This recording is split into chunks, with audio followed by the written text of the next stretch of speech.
थोड़ा सुनते चल रहे हैं। नाम है सुव्यास सीखी। भगवान वेदव्यास जी के शिष्य लोग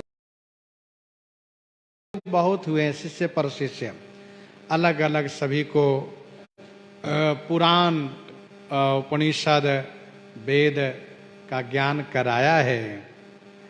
और इसके बाद नाम आ रहा है श्री लोमस जी का। ध्यान दीजिएगा, चिरजीवन लोमस ते अधिकाने, परम महर्षि चिरंजीवी श्री लोमस जी महाराज। ब्राह्मण की भक्ति करने से, ब्राह्मण की भक्ति करने से चिरंजीवी हो गए लोमस जी महाराज।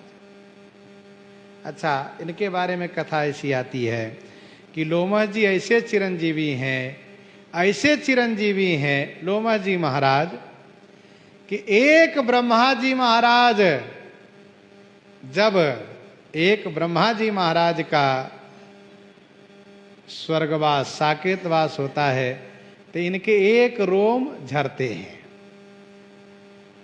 एक रोम झरते हैं। कैसे? और ब्रह्मा जी की आयु कितनी बड़ी है? ब्रह्मा जी के एक दिन में हम लोगों के चारों युग 1,000 बार बीत जाते हैं। चतुर्युग सहस्रानि दिन में एकम पितामह। चारों युग 1,000 बार बीतते हैं तो ब्रह्मा जी का एक दिन होता है, और उतनी बड़ी रात्रि होती है, और उसी दिन रात से 7 दिन का सप्ताह होता है, 30 दिन का महीना होता है, 12 महीने का वर्ष होता है, और 100 साल की उनकी आयु है।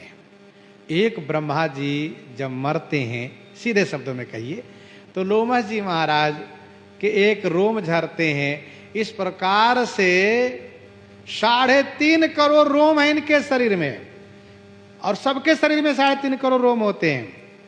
जब 3.5 करोड़ रोम झर जाएंगे तब इनको मुक्ति होगी। इतनी लंबी आयु है इनकी।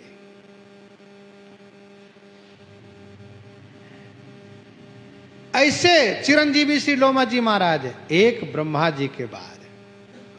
अच्छा, इनके शरीर के रोम छोटे छोटे भी नहीं है, बहुत बड़े बड़े रोम है, इसलिए इनका नाम लोमस है।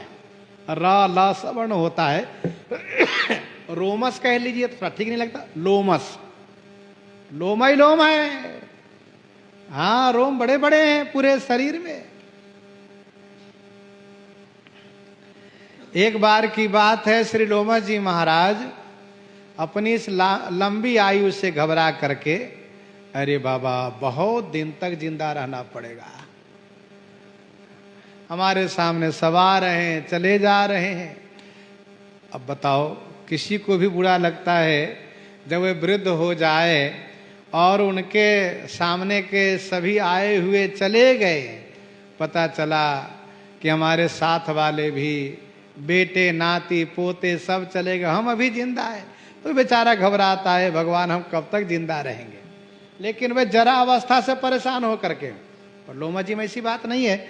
लोमस जी महाराज को लगा बताओ हमारे सामने ब्रह्मा जी, कितने ब्रह्मा जी मर गए, और ब्रह्मा जी मर गए तो फिर इंद्रादि देव का क्या ठिकाना है। तो अब एक दिन घबरा करके भगवान के पास गए और कहा, सुनिए प्रभु, आप कृपा कीजिए कि हम इस शरीर को छोड़ दें। अब इस शरीर को छोड़ना चाहते हैं, बहुत दिन तक रहना, ऊब जाएंगे हम इसके शरीर में, रहते हुए शरीर में। तो ठाकुर जी ने कहा, ये काम करिए, आप जल की और ब्राह्मण की निंदा शुरू कर दीजिए। आप जल की और ब्राह्मण की निंदा शुरू कर दीजिए, तो आप जल्दी मर जाइएगा, नहीं तो आप मर नहीं पाइएगा, आप चिरंजीवी बने रहिएगा। और कोई उपाय नहीं आपके शरीर से प्राण निकलने के लिए। आप ब्राह्मण की निंदा कीजिए, जल की निंदा कीजिए। तो लोमस जी ने कहा, ठीक है, हम अपने आश्रम में जाते हैं, कुटिया में वहीं बैठकर दोनों की निंदा करेंगे, अब दिन रात वही काम करेंगे। तो लोमस जी महाराज चल दिए वहां बैकुंठ से। अच्छा, लोमस जी का नियम है नित्य ब्राह्मण का चरणोदक लेना, लेकिन आज उनका मन विक्षिप्त है, इसलिए चरणोदक ले नहीं पाए। भगवान के पास गए हैं, आए वहां से लौट करके, क्योंकि जिसका चित्त उद्विग्न हो जाता है उनको फिर नियम नहीं बन पाता है, वो परेशान हो जाते हैं। तो लोमा जी ने एक जगह पर देखा कि एक गड्ढा है, थोड़ा सा पानी है, और वह पानी भी गंदला हो गया है। कैसे? तो सुअर के लोटने से, बारह के लोटने से, क्योंकि सुअर की प्रकृति है, सुअर और भैंस की प्रकृति है, पानी मिला यदि उसमें उलट पलट करेंगे वे, और खास करके सुअर के तो कहना ही क्या है। तो पानी गंदला हो गया था और कहीं पानी दिखाई नहीं दिया, वहीं पर पानी दिखाई दिया। और इसके बाद उन्होंने देखा कि एक माता जी, एक महिला 2 बच्चों को लेकर के बैठी है वहां पर, और वो कर क्या रही है? एक बच्चे को दूध पिलाती है, तो दूसरे को पिलाने के लिए अपने उस पयोधर को उस जल से प्रक्षालन करती है, धोती है। तो लोमा जी को बड़ा आश्चर्य हुआ, ये दोनों बच्चे इसी की है, इसी महिला की है, लेकिन एक को पिलाने के बाद दूसरे को दूध पिलाने के लिए अपने उस पयोधर को पानी से धोती क्यों है, प्रक्षालन क्यों करती है? तो पूछा, लोमा जी ने पूछा। माता जी बुरा मत मानिएगा, हम ये जानना चाहते हैं कि एक बच्चे को दूध पिला करके दूसरे को पिलाने के लिए आप अपने उस पयोधर को धोती क्यों हो? तो उन्होंने कहा, महाराज बात ऐसी है कि हमारा जो एक लड़का है, एक बच्चा जो है वो ब्राह्मण से जन्म हुआ है उसका, और दूसरे वाले जो है ये मेरे पति के द्वारा जन्म हुआ है। तो मेरे पति निम्न जाति के हैं, और जो दूसरे वाले बच्चे हैं वो ब्राह्मण से जन्मा है। तो मैं सोचती हूँ कि ये ब्राह्मण से जन्मा है इसलिए ब्राह्मण है ये, और ये दूसरे वाले बच्चे मेरे जाति की है, तो ये ब्राह्मण का, इसलिए इसका जूठा इसको न पिलाया जाए, इसीलिए मैं अपने पयोधर को धो करके और फिर इनको दूध पान कराती हूँ, और मेरा प्रयास रहेगा कि इनका जूठा इनको न खिलाना पड़े, ये न खाएं, क्योंकि ब्राह्मण है ये। तो लोमा जी को बड़ा आश्चर्य हुआ और मन में संतुष्टि हुई, खुशी हुई कि इतना इस प्रकार से धर्म के प्रति सूक्ष्म विचार इस माता जी का, बहुत अच्छा लगा। लेकिन लोमस जी आज चरणोदक ले नहीं पाए हैं, दिन बीतने वाला है, और ना कोई ब्राह्मण मिला है और ना कोई जल मिला है, यही ब्राह्मण बालक है और यही जल है। तो लोमस जी ने तुरंत उसी गड्ढे से पानी लिया और उस ब्राह्मण बालक, उस छोटे से बच्चे के पांव को उसमें धोया और चरणोदक पान किया। तो ठाकुर जी वहीं प्रकट हो गए। ठाकुर जी ने कहा, लोमस जी आप नहीं मर सकते। क्यों? कहा कि भले ये महिला नीच जाति की है, निम्न जाति की है, छोट जाति की है, लेकिन ब्राह्मण से इस बच्चे का जन्म हुआ, इसलिए महिला मानती है कि ब्राह्मण कुमार है ये। तो आपने माना कि ये ब्राह्मण का बेटा है, और ब्राह्मण मान करके आपने उनके चरण को धो करके पान किया। आप इतने बड़े ब्राह्मण के भक्त हैं, भला आपसे ब्राह्मण की निंदा कभी हो सकती है? आप कभी ब्राह्मण की निंदा कर सकते हैं? यह आपसे संभव नहीं है। दूसरी बात, जल ब्रह्म का रूप है, ध्यान दीजिएगा, जल ब्रह्म का रूप है। भगवान जब जल रूप में हुए तब उनका नाम हुआ नार, और उस पर जब उन्होंने अयन माने स्थान बनाया तब उनका नाम हुआ नारायण।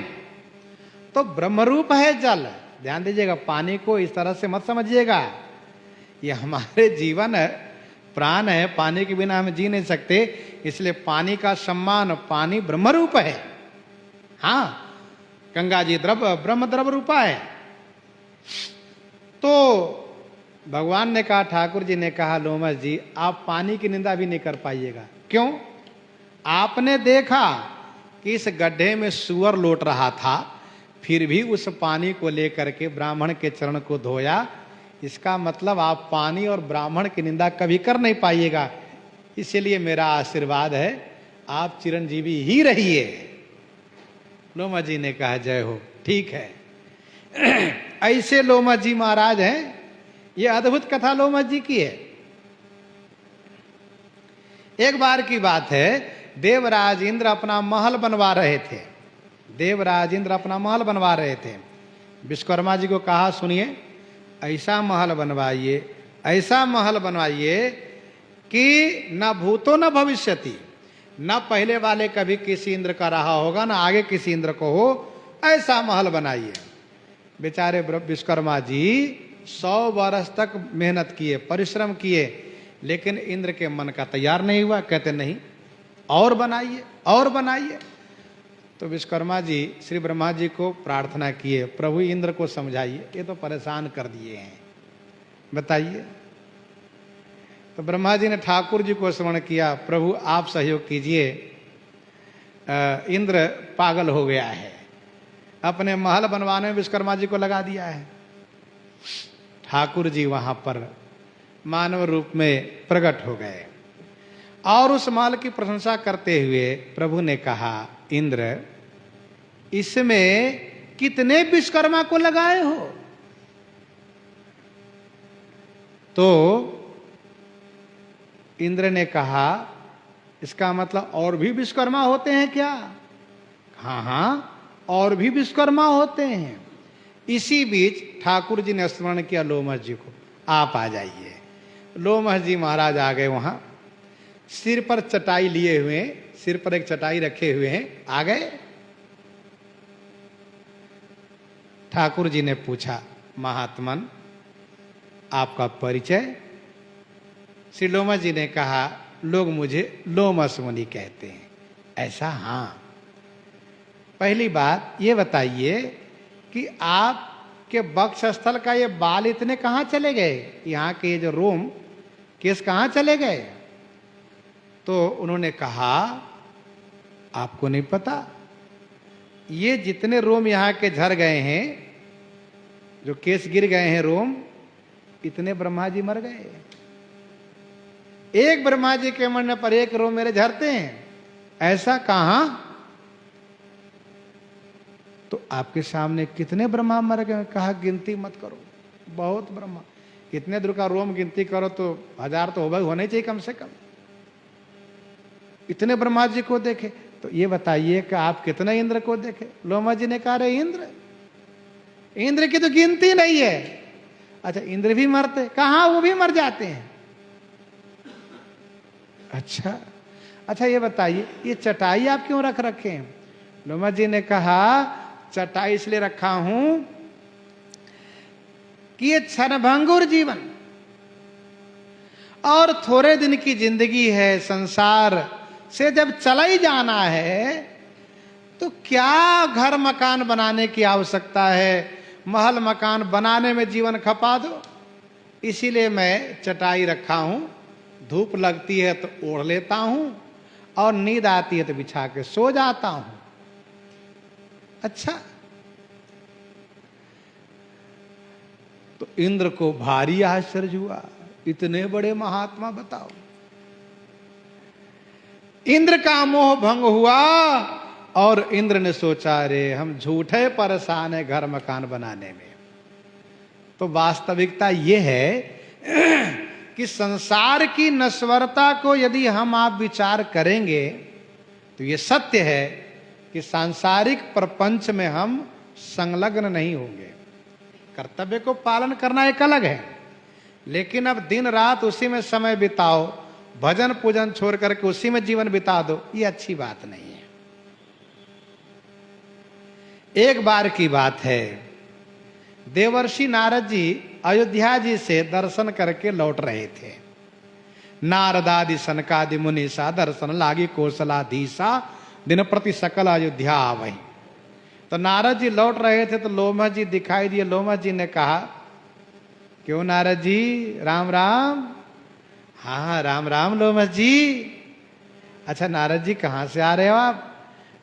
नारद जी ने कहा, मैं अयोध्या जी से आ रहा हूं। वहां काहे के लिए गए थे? कहा, मैं श्री अयोध्या नाथ महाराजा धीराज श्री दशरथ नंदन श्री रामचंद्र जी के दर्शन करने के लिए। नारद जी, क्यों रोज जाते आते हो, परेशान होते हो? अब नारद जी को लोमा जी ब्रह्मोपदेश शुरू कर दिए। लागे करण ब्रह्म उपदेशा अज अद्वैत गुण हृदय सा अकल अनिह अनामा रूपा अनुभव गम्य। इस प्रकार से समझाना शुरू किए। मन गोती तमल अविनाशी निरविकार निरवधि सुख राशि। क्यों इतना परेशान होते हो? तो नारद जी ने लोमा जी से कुछ कहा नहीं। जैसे लोमा जी श्री काकभूषुंडी जी को उपदेश देने लगे थे, ब्रह्म ज्ञान सुनाना शुरू किए थे, वैसे ही नारद जी को सुनाने लगे। तो नारद जी ने कुछ कहा तो नहीं, लेकिन नारद जी को अच्छा भी नहीं लगा। जैसे श्री काकभूषुंडी जी ने कहा, भरिलोचन विलो की उपदेश अवधेशा, भरिलोचन विलो की अवधेशा तब सुनिहो निर्गुण उपदेशा।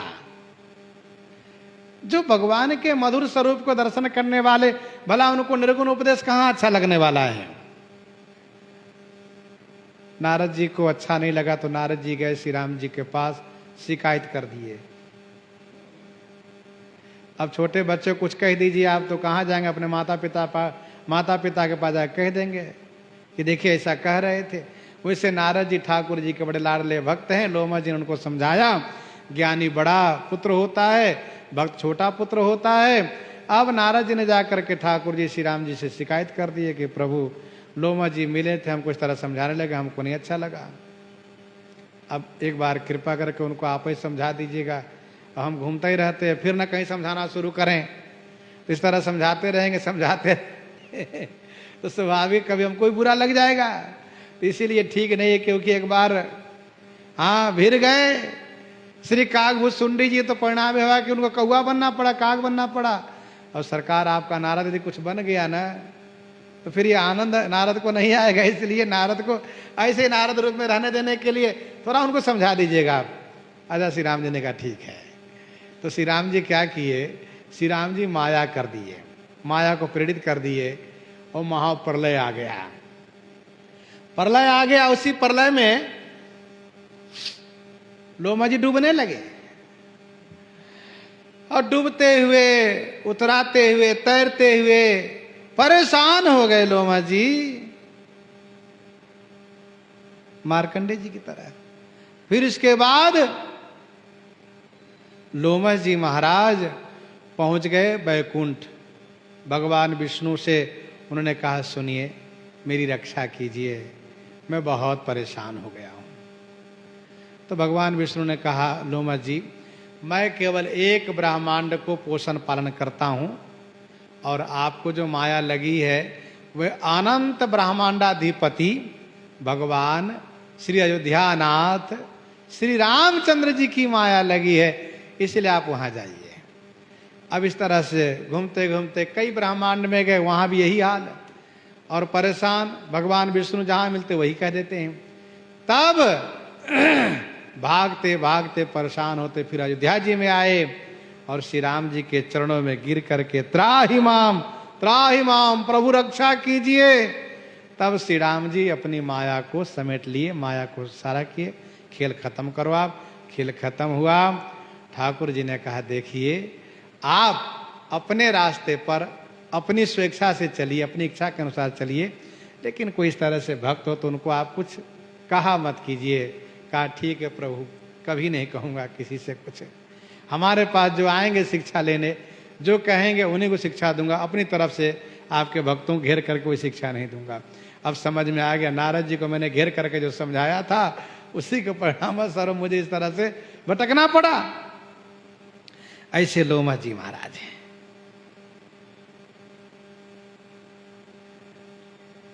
भृगु जी महाराज की कथा प्रसिद्ध है।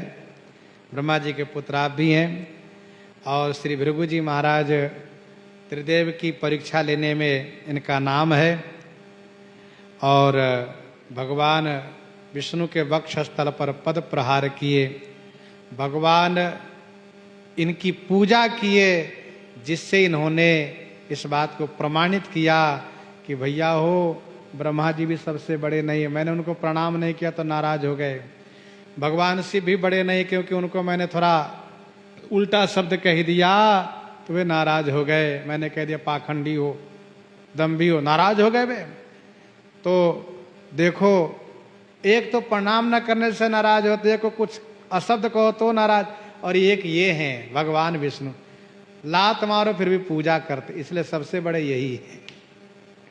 ये भृगु जी महाराज हैं।